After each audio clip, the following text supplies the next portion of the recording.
இந்த நாளும் 14வது நாட்கள் 13வது செய்தியில நாம் வந்திருக்கிறோம்.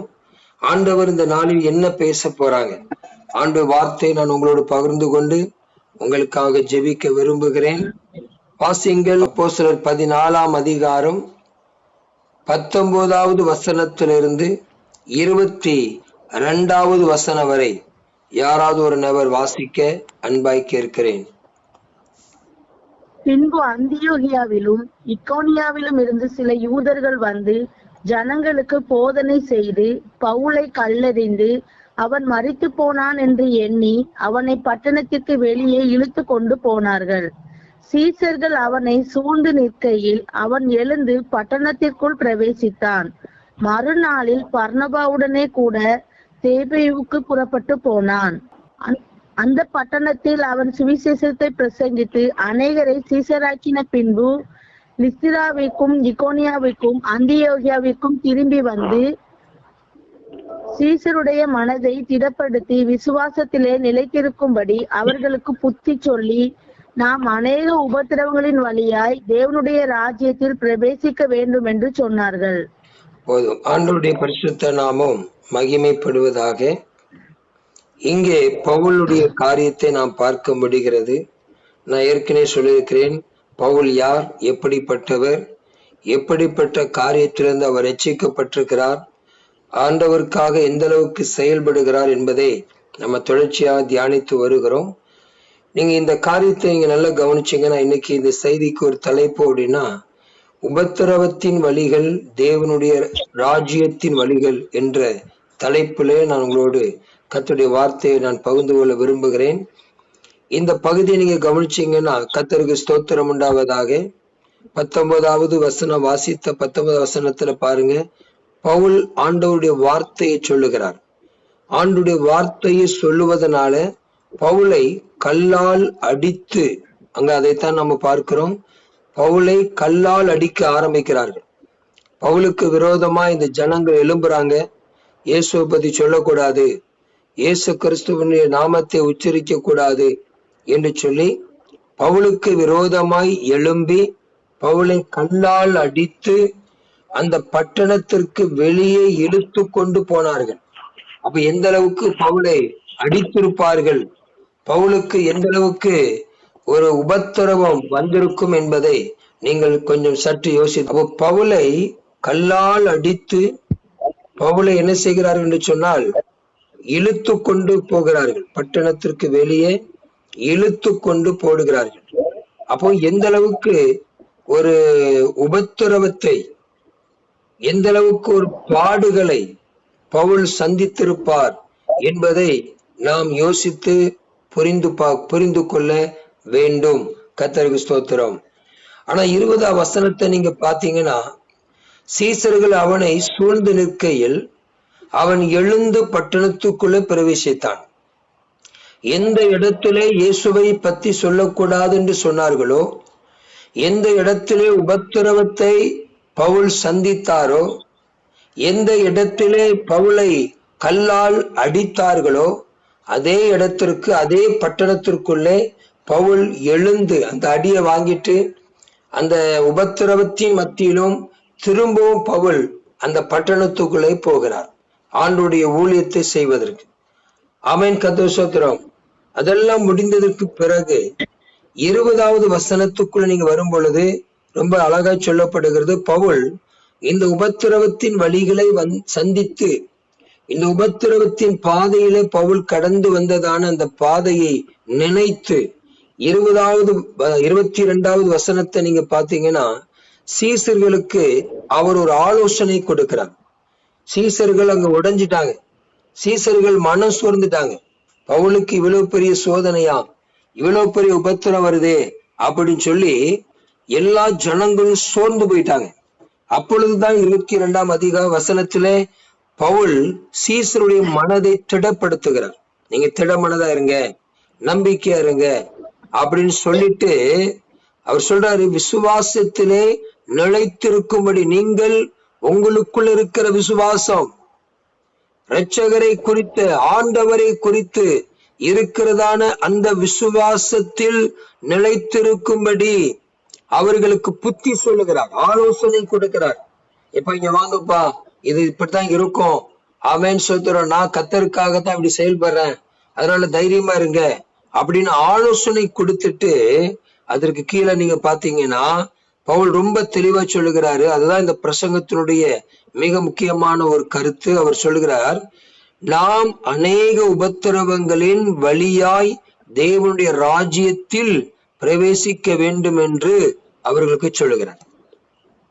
என கருமையான தேவனுடைய பிள்ளைகளே, நாம் இந்த உலகத்தில் ரட்சிக்கப்பட்ட நோக்கம், ஆண்டவர் நம்மளை ரட்சித்தார், அவன் சோத்திரம், நம்மை ஒரு விசுவாசிகளாய் கர்த்தர் நம்மளை வைத்திருக்கிறார், நாம் ஆவிக்குரிய பிள்ளைகள், ரொம்ப சந்தோஷம். ஆனால் நம்ம ரட்சிக்கப்பட்ட நோக்கம், அதாவது இந்த உலகத்தோடு உலகத்தில் முடிவோடு நம்மளும் முடிவு போற விஷயம் அல்ல. நம்மளை கவனிக்க வேண்டும். இந்த உலகத்தோடு நம்முடைய வாழ்க்கை முடிவது அல்ல. அதற்கு தேவன் நம்மளை ரட்சிக்கவில்லை. இந்த உலகத்தில் நம்மளை ரட்சித்திருக்கிறார் என்றால் அவருடைய திட்டம், அவருடைய சித்தம் நிறைவேற்றப்பட வேண்டும் என்பது ஒரு பக்கம் இருந்தாலும், முழுமையான நோக்கம் என்ன என்று சொன்னால் தேவனுடைய ராஜ்யத்துக்குள்ளே நாம் நுழைய வேண்டும். கர்த்தருக்கு ஸ்தோத்திரம். அப்ப கடவுளுடைய ராஜ்யத்துக்குள் நம்ம போகணும், கடவுளுடைய ராஜ்யத்துக்குள் நம்ம நுழையணும், கடவுளுடைய ராஜ்யத்துக்குள்ள பிரவேசிக்கணும். அதற்குத்தான் கர்த்தர் நம்மளை முன்குறித்தார், அதற்காகத்தான் நம்மளை அழைத்தார். ஆனா பவுல் என்ன சொல்றாரு அப்படின்னா, எப்பா இங்க வாங்க, நீங்க பரலோகத்துக்கு போகணுமா, பரலோக ராஜ்யத்துக்குள்ள நீங்க நுழையணுமா, பரலோகத்துக்குள்ள நீங்க போக வேண்டுமானால் இந்த உலகத்துல கடவுள் உங்களை எத்தனை ஆண்டுகள், எத்தனை மாதங்கள், எத்தனை வருடங்கள் அவர் வைத்திருப்பார் எனக்கு தெரியல. ஆனா ஆண்டவர் இந்த உலகத்துல உங்களை வச்சிருக்கிற நாட்கள் வரையிலும் நீங்கள் உபத்திரவங்களின் சந்திக்க வேண்டும், உபத்திரவத்தின் வழியாகத்தான் போக வேண்டும். உபத்திரவத்தின் வழியாக போகும் பொழுதுதான் நீங்கள் தேவனுடைய ராஜ்யத்துக்குள்ள நுழைய வேண்டும் என்பதை பவுல் அந்த ஜனங்களுக்கு, சீசர்களுக்கு ஆலோசனை கொடுக்கிறார். என் அன்புக்குரியவர்களே, இந்த கடைசி காலத்தை நீங்க கவனிச்சு பார்த்தீங்கன்னா எங்க பார்த்தாலும் ஆவிக்குரிய பிள்ளைகள் ஒடுக்கப்படுகிறார்கள், திருச்சபை ஒடுக்கப்படுகிறது, ஊழியங்கள் ஒடுக்கப்படுகிறது, ஆண்டவருடைய நாமத்தை உச்சரிக்க முடியவில்லை. பலவிதமான எதிர்ப்புகளும் பலவிதமான பிசாசின் தந்திரங்களும் செயல்பட்டு வருகிறது. ஆனால் இந்த உபத்திரவத்தை கண்டு ஒரு நாளும் பின்வாங்காதீர்கள். நிறைய ஆவிக்குரிய பிள்ளைகள் சொல்வது என்ன, ஐயா நாங்க சர்ச்சுக்கு வர்றோம், ஜெபிக்கிறோம், ஆனா எங்க வீட்டுல பிரச்சனை மாறலையே, உபத்திரவத்தை நாங்கள் இன்னும் எங்க வாழ்க்கையை விட்டு வெளியே போகலையே, நாங்க உபத்திரவப்படுகிறோமே, நாங்க கஷ்டப்படுகிறோமே. ஒன்று உங்களுக்கு சொல்லுகிறேன், அந்த உபத்திரவம் தேவ சித்தம் இல்லாமல் உங்கள் வாழ்க்கையில வராது. நீங்கள் சந்திக்கிற உபத்திரவமா இருக்கலாம், நீங்க சந்திக்கிற பல நெருக்கங்களா இருக்கலாம், மனிதர்களால் நீங்கள் ஒருவேளை பல நெருக்கங்களை நீங்கள் சந்திக்கலாம். ஆனால் ஒன்றை நீங்கள் புரிந்து கொள்ள வேண்டும், தேவ சித்தம் இல்லாமல் தலையில் இருக்கிற ஒரு முடி கூட கீழே விழாது என்றுதான் நமக்கு பைபிள் கற்றுக் கொடுக்கிறது. ஆகவே தேவ பிள்ளைகளே, தேவ சித்தம் இல்லாமல் எந்த சோதனைகளும் எந்த உபத்திரவங்களும் அது நமக்குள்ளே வராது, நம்முடைய குடும்பத்துக்குள்ளே வராது. வேதம் சொல்லுகிறது, திராணிக்கு மிஞ்சி நம்மளை அவர் சோதிக்க விட மாட்டார். அப்படிப்பட்ட தேவன் நம்மோடு கூட இருக்கிறார். அதனால நாம் சந்திக்கிற எப்படிப்பட்ட சோதனை இருக்கலாம், அதை கண்டு சோர்ந்து போகாதீங்க, பயப்படாதீங்க, பின்வாங்கி போகாதீங்க. அந்த சோதனையின் வழி நீங்கள் தேவனுடைய ராஜ்யத்திற்கு போகிற வழியாய் இருக்கிறது என்பதை மறந்து விடாதீர்கள். கர்த்தருக்கு ஸ்தோத்திரம். காலம் கடைசி காலத்தில் வந்து விட்டோம் தேவ பிள்ளைகள். இந்த கடைசி நாட்கள்ல இந்த மாதிரி அவன் பின்மாற்றங்களோ அல்லது உபத்திரவங்களோ கட்டாயமாக வரும். ஆனா தேவ பிள்ளைகள் ஆண்டவருக்குள்ளே நாம் நிலைத்திருக்க வேண்டும். சோதனையை கண்டு பின்வாங்கி விடாதீர்கள், தைரியமாக நில்லுங்கள். அப்போஸ்தலனாகிய பவுலை போல சொல்லுங்கள், என்னை பலப்படுத்துகிற என் கிறிஸ்துவினாலே இந்த உபத்திரவத்தை தாண்ட என்னால் முடியும், இந்த பிரச்சனையை தாண்ட என்னால் முடியும், இந்த காரியத்தில் நான் ஜெயம் எடுக்க என்னால் முடியும் என்று நம்பிக்கையோடு ஆமென், விசுவாசத்தோடு ஆண்டவர் மேல் இருக்கிற பற்றுதலோடு நாம் எத்தனை உபத்திரவங்கள் வந்தாலும் சந்திப்போம் என்கிற அந்த ஒரு எதிர்பார்ப்புகளும் அந்த ஒரு நிச்சயமான நம்பிக்கையும் நம்முடைய வாழ்க்கையில வரட்டும். தேவ பிள்ளைகளே, நம்ம நோக்கம் இந்த உலகம் நிரந்தரமான உலகம் அல்ல. இந்த உலகம் ஒரு தற்காலிகமான உலகம், தற்காலிகமாய் கொடுக்கப்பட்டது. இந்த உலகம் அழிந்து போய்விடும். இந்த உலகத்தில் உள்ளவைகள் அழிந்து போய்விடும். பொருளா இருக்கலாம், பேரு புகழா இருக்கலாம், ஆஸ்தியா இருக்கலாம், அந்தஸ்தா இருக்கலாம், சொத்துக்களா இருக்கலாம், அது ஒரு நாள் அழிந்து விடும். தேவ பிள்ளைகளே, நமக்கு நிரந்தரமான ஒன்று தேவனுடைய ராஜ்யம். அந்த தேவனுடைய ராஜ்யத்தின் வழியாய் நாம் செல்ல வேண்டுமானால் ஒரு சில உபத்திரவங்கள் வரத்தான் செய்யும். அதை நாம் தாண்ட கர்த்தர் நமக்கு பலனையும் கிருபையும் நமக்கு அவர் தர வல்லமை உள்ளவராய் இருக்கிறார். கர்த்தருக்கு ஸ்தோத்திரம். சரி, உபத்திரவங்கள் வரும் பொழுது நாம் என்ன செய்யணும்? தேவ பிள்ளைகளே, ஆண்டவர் நமக்கு ஒரு 3 விதத்தில் அவர் ஆலோசனை தர அவர் விரும்புகிறார். 3 விதத்துல ஆலோசனை. உபத்திரவங்கள் வருதா? நாம் உபத்திரவங்களை சந்திக்கும் பொழுது என்ன செய்யணும்? உபத்திரம் வரவே கூடாது அப்படி நம்ம நினைக்க கூடாது. வரும். ஆமென், சுத்திரம். உபத்திரம் வரலன்னா நம்ம அனலும் இல்லாம குளிரும் இல்லாம போயிருவோம். ஆண்டவரை நம்மளை வாந்தி பண்ற மாதிரி ஆயிரும். உபத்திரம் வரும் பொழுதுதான் நம்ம வாழ்க்கையில எதுக்கு உபத்திரம் வருது? உபத்திரவம்ங்கிறது அதை நீங்க நல்லா கவனிக்கணும். உபத்திரவம் என்பது ஒரு மனிதனுடைய தரத்தை குறைப்பதற்காக அல்ல. உபத்திரவத்தை சந்திக்கிறவர்கள் தரம் குறைவதல்ல. உபத்திரவங்கள் சந்திக்கிறவருடைய சந்ததி அழிந்து போவதல்ல. உபத்திரவம் எதை குறிக்கிறது? உபத்திரவப்படுவதனால நம்ம வாழ்க்கையில என்ன கட்டத்துக்கு போறோம்னா, உபத்திரவப்படும் பொழுதுதான் அநேக காரியங்களை நாம் கற்றுக்கொள்கிறோம். இதை நீங்க புரிந்து கொள்ள வேண்டும். உபத்திரவப்படும் பொழுதுதான் எவ்வளவு பெரிய சூழ்நிலை வந்தாலும் என்னால சமாளிக்க முடியும் என்ற நிலைமைக்குள்ள வருகிறோம், எண்ணுகிறோம். உபத்திரம் வரும் பொழுதுதான் இந்த உலகத்துல மனிதர்கள் யார், இவர்கள் எப்படிப்பட்டவர்கள், இந்த மனிதர்களுடைய நிலைமை எப்படிப்பட்டது, இவங்க சுபாவம் எப்படிப்பட்டது என்பதை நாம் உபத்திரவத்தின் வழியிலே போகும் பொழுதுதான் கற்றுக்கொள்ள முடியும். இல்லைன்னா மனுஷர்கள் யாரு நமக்கு தெரியாது, அவங்க நல்லவங்கள கெட்டவங்க நமக்கு தெரியாது. அப்ப மனிதனுடைய சுய நினைவை நாம் அறிந்து கொள்வதற்கு உபத்திரவம் நமக்கு ஒரு கற்றுக் கொடுக்கிறதாய் காணப்படுகிறது. உபத்திரவத்தின் வழியில போகும் பொழுதுதான் பரலோகத்தை நம்மளால சிந்திக்க முடியும். பரலோகத்தில் இருக்கிறதான ரகசியங்களை அறிந்து கொள்ள முடியும். ஆகவேதான் உபத்திரவங்கள் வரும் பொழுது சோர்ந்து போகாதீங்க. சரி, உபத்திரவங்கள் வரும் பொழுது என்ன செய்யணும்? 3 காரியத்துல நம்பர் 1, 34வது சங்கீதத்துல 17, 18வது வசனத்தை நாம் வாசிக்கலாம். 17, 18. கூப்பிடும் போது கர்த்தர் கேட்டு அவர்களுடைய எல்லா உபவாசிரங்களுக்கும் நீங்களாக்கி விடுகிறார். நெருங்குண்ட இருதயம் உள்ளவர்களுக்கு கர்த்தர் சமீபமாயிருந்து நறுங்குண்ட ஆவியுள்ளவர்களை ரட்சிக்கிறார். ஆண்டவருக்கு மகிமை உண்டாகட்டும். 19வது வசனத்தை வாசிங்க.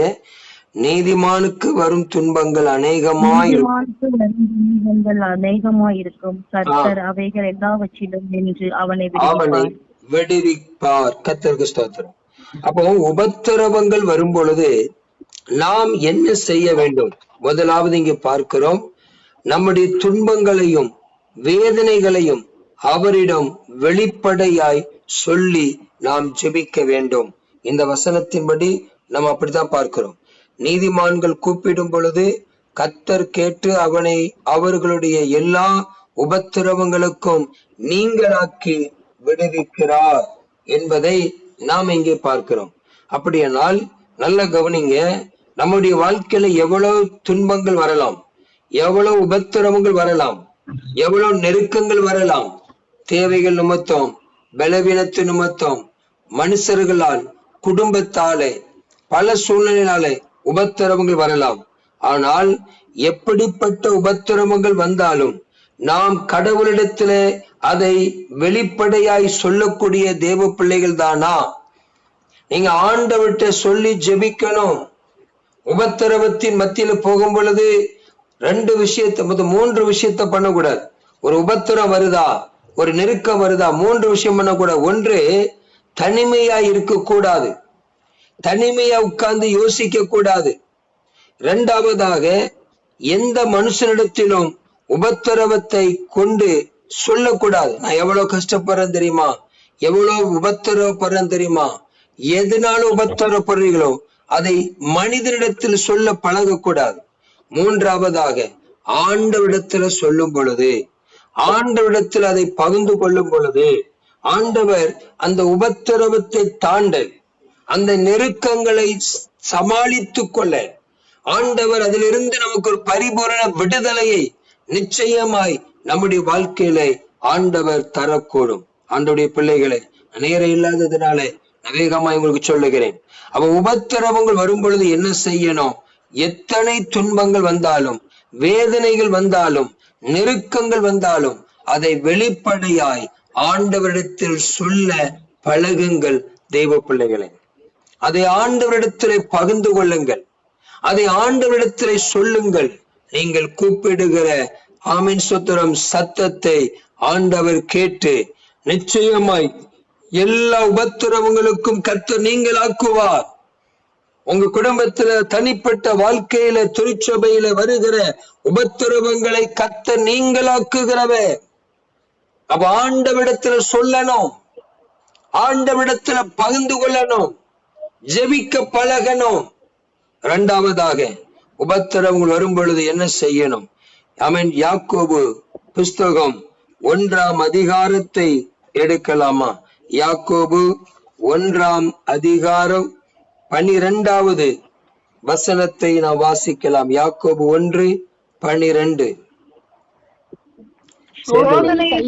மனுஷன் பாக்கியவான், அவன் உத்தமன் என்று விளங்கின பின்பு கர்த்தர் தம்மிடத்தில் அன்பு கூறுகிறவருக்கு வாக்குத்தத்தம் பண்ணின ஜீவ கிரீடத்தை பெறுவான். நல்ல கவனிங்க. இரண்டாவதாக நாம் இங்கே பார்க்கிறோம், சோதனையை சகிக்கிற மனுஷன். கர்த்தருக்கு ஸ்தோத்திரம். ஆமேன். இங்கே நல்ல கவனிச்சு பாருங்க. உபத்திரவங்கள் வரும் பொழுது நாம் என்ன செய்ய வேண்டும், செய்யணும்? இயேசு கிறிஸ்துவும் வேதாகமத்தில் உள்ள தீர்க்கதரிசிகளும் பரிசுத்தவான்களும் உபத்திரவத்தை சகித்து கொண்டார்களே, நாமும் உபத்திரவங்களை சகித்து கொள்ள நம்மை அர்ப்பணித்துக் கொள்ள வேண்டும். இந்த வசனத்தின்படி தேவ பிள்ளைகளே, உபத்திரவங்களை சந்திக்கும் பொழுது அந்த நேரத்தில் நம்ம எடுக்கிற முடிவுதான் ரொம்ப முக்கியம்.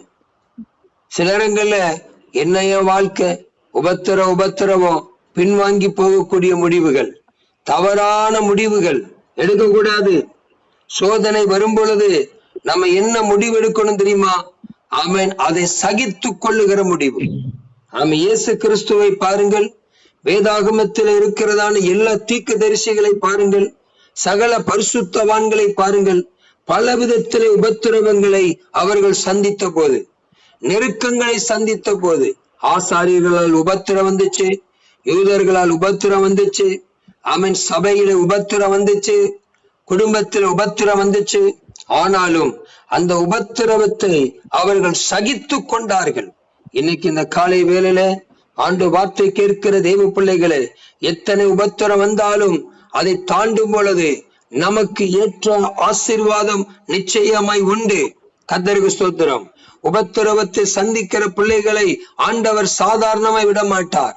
அவர்களுக்கு ஏற்ற பலன், அவர்களுக்கு ஏற்ற ஆசீர்வாதம், அவர்கள் ஜெயிக்கிறவர்களாய், ஆமென், ஜெய கிறிஸ்து நிச்சயமாய் கூட இருக்க முடியும். பாருங்க, இரண்டாவதாக, நாமும் உபத்திரவத்தை சந்திக்கும் பொழுது சகித்து கொள்ள வேண்டும். இன்னைக்கு சகிப்பு தன்மை இருக்குதா? யோசித்து பாருங்க. நம்மளை யாராவது குறை சொல்லும் பொழுது, யாராவது நம்மளை பேசும் பொழுது, நமக்கு விரோதமாய் எழும்பும் பொழுது, குடும்பத்துக்கு விரோதமாய், தொழில் வியாபாரம் பிசினஸுக்கு விரோதமாய் எழும்பும் பொழுது, அந்த நேரத்தில் நம்முடைய மனநிலை எப்படி இருக்கிறது? யோசித்து பாருங்க. நம்ம மனநிலை எப்படி இருக்கிறது? வேதம் சொல்லுகிறது, ஒருவன் உனக்கு ஒரு கன்னத்தில் உனக்கு அழைந்தால் மறு கன்னத்தை அவனுக்கு திருப்பி கொடு. ஒரு மைல் தூரம் நீ அழைச்சு கொண்டு போறானா, கூட ஒரு மைல் தூரம் போ. ஒரு அங்கி எடுக்கிறான், இன்னொரு அங்கி கொடு. ஆண்டவர் சொன்ன விஷயம் தான், விட்டு கொடு, சகித்துக்கொள். அப்பொழுதுதான் உபத்திரவத்தின் வழியில நாம் செல்லும் பொழுது அநேக காரியங்களை கற்றுக்கொள்ள முடியும். ஆண்டவர் நமக்கு அதிகமான நன்மைகளை நிச்சயமாய் தர முடியும். அப்ப இரண்டாவது காரியமாய் நாம பார்த்திருக்கிறோம் தேவ பிள்ளைகளே. ஆமென். முதலாவது, துன்பங்களும் வேதனைகளும் வரும் பொழுது ஆண்டவரிடத்துல வெளிப்படையாய் நாம் சொல்ல பழகணும், ஜெபிக்க பழகணும். இரண்டாவதாக, ஆமென் சொல்றதாக, ஆண்டவர் கூட எல்லா பரிசுத்தவான்களும் உபத்திரவத்தின் வழியில தான் போனார்கள், ஆனால் சகித்து கொண்டார்கள். நாம் எத்தனை உபத்திரம் வந்தாலும் சகித்து கொள்ள வேண்டும். அவன் சகிப்பு தன்மையோடு காணப்பட வேண்டும். மூன்றாவதாக, ஆமென் சுத்திர உபத்திரவங்கள் வரும் பொழுது என்ன செய்யணும்? வாசியுங்கள். அப்போஸ்தலர் நடபடிகள், எல்லாரு கையிலும் பைபிள் இருக்கணும். அப்போஸ்தலர் நடபடிகள் 16வது அதிகாரம் 24, 25வது வசனம். அவன் இப்படிப்பட்ட கட்டளைகளை பெற்று அவர்களை உட்காவலிலே அடைத்து அவர்கள் கால்களை தொழுமரத்தில் கட்டி வைத்தான். நடுராத்திரியிலே பவுலும் சீலாவும் ஜெபம் பண்ணி தேவனை துதித்து பாடினார்கள். காவலில் வைக்கப்பட்டவர்கள் அதை கேட்டுக் கொண்டிருந்தார்கள்.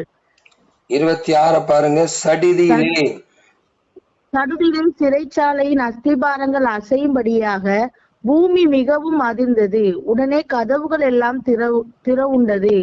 எல்லாருடைய கட்டுகளும் கலந்து போயிற்று. நல்லா கவனிச்சீங்கன்னா இந்த பகுதியை பலமுறை நம்ம தியானிச்சிருப்போம், பலமுறை செய்திகளை கேட்டிருக்கிறீங்க.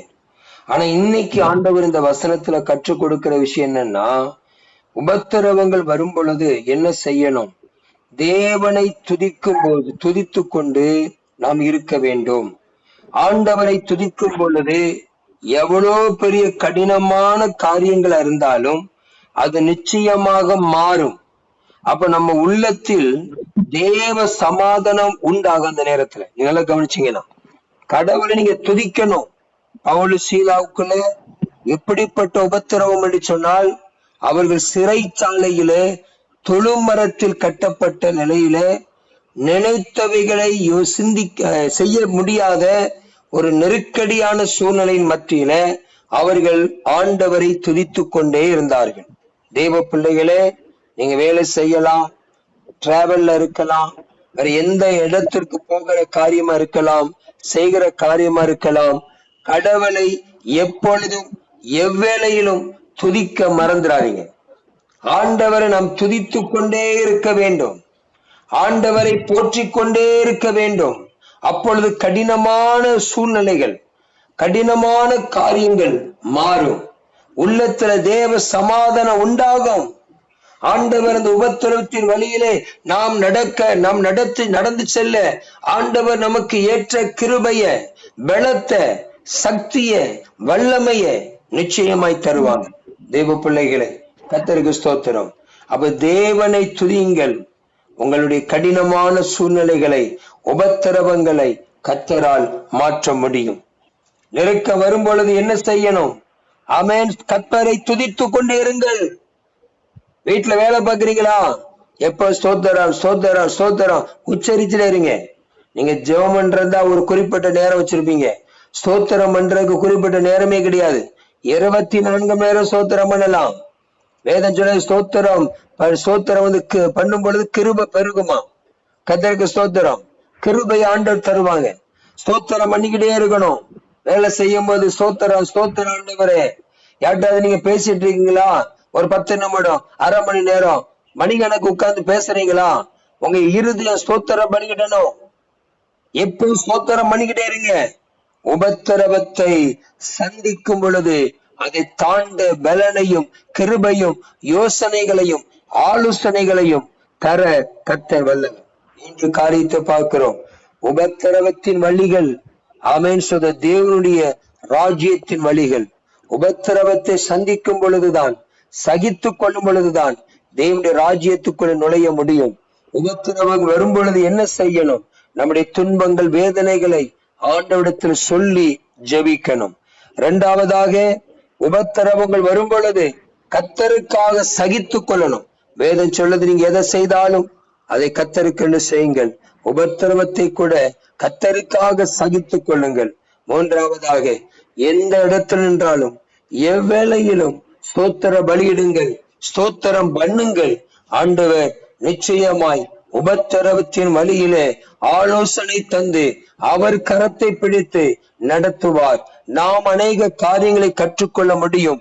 தேவனுடைய ராஜ்யத்திலே பிரவேசிக்க, தேவனுடைய ராஜ்யத்தை குறித்ததான நம்பிக்கையை, தேவனுடைய ராஜ்யத்தை குறித்த நிச்சயத்தை ஆண்டவர் நமக்கு தர அவர் வல்லவர். உபத்திரவப்படுவது நம்ம வாழ்க்கை குறைந்து போவதல்ல. உபத்திரவம் நம்முடைய வாழ்க்கையின் தரத்தை உடைப்பதல்ல. உபத்திரவம் நம் தலை நிமிரச் செய்யும். உபத்திரவம் தேவ திட்டத்தை வெளிப்படுத்தும். உபத்திரவம் சில காரியங்களை கற்றுக் கொடுக்கும். உபத்திரவம் ஆமென் தேவனுடைய ராஜ்யத்தை அடைவதற்கு ஏற்றதான பலத்தை நமக்கு தரும். உபத்திரவத்தை அற்பமா எண்ணாதீர்கள். உபத்திரவத்தை அசட்டை பண்ணாதீர்கள். உபத்திரவத்தின் வழியில போகும் பொழுது உடைந்து போகாதீர்கள், குழப்பப்படாதீர்கள், யாரிடத்திலும் பகிர்ந்து கொள்ளாதீர்கள். ஒரே தெய்வம் இயேசு மட்டும்தான், அவரிடத்தில் பகிர்ந்து கொள்ளுங்கள். நிச்சயமாய் உபத்திரவத்திலிருந்து விடுதலையை தர அவர் வல்லவராய் இருக்கிறார். கண்களை மூடி நாம் ஜெபிக்கலாம். மகா பரிசுத்தமும் வல்லமையும் கிருபையும் இரக்கமுள்ள தேவனே, இந்த அதிகாலை ஜெபத்தில பங்கு பெற்றிருக்கிற ஒவ்வொரு பிள்ளைகளுக்காக இயேசு கிறிஸ்துவின் நாமத்தில் நான் ஜெபிக்கிறேன்ப்பா.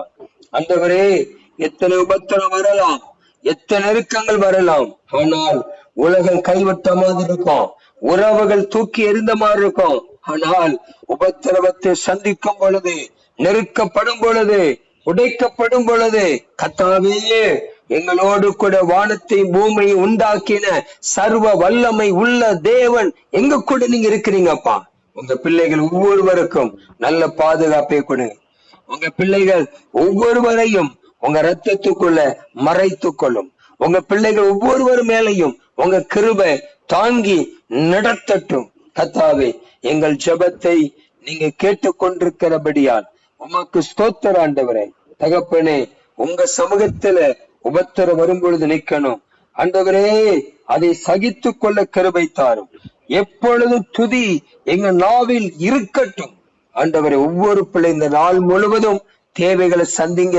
இந்த நாள் முழுவதும் உங்க பிள்ளைகளை குடும்பமாய் ஆசீர்வதிங்க. இந்த நாள் முழுவதும் உங்க பிள்ளைகளை பலப்படுத்துங்க, ஆசீர்வதிங்க. ஜெபத்தை கேட்டதுக்காய் நன்றி. எல்லாரும் கத்த கொடுத்த வார்த்தைக்காய் கரங்களை தட்டி ஆண்டவருக்கு நன்றி. ஸ்தோத்திரம், ஸ்தோத்திரம், ஸ்தோத்திரம், ஸ்தோத்திரம். ஆண்டவரே, உங்க நாமம் மகிமைப்படுவதாக. துதிகன மகிமை எல்லாம் கொடுக்கிறோம். வழி நடத்தும் இரட்சகர் இயேசு கிறிஸ்துவின் நாமத்தில் ஜெபிக்கிறோம் எங்கள் ஜீவனுள்ள பிதாவே, ஆமென்.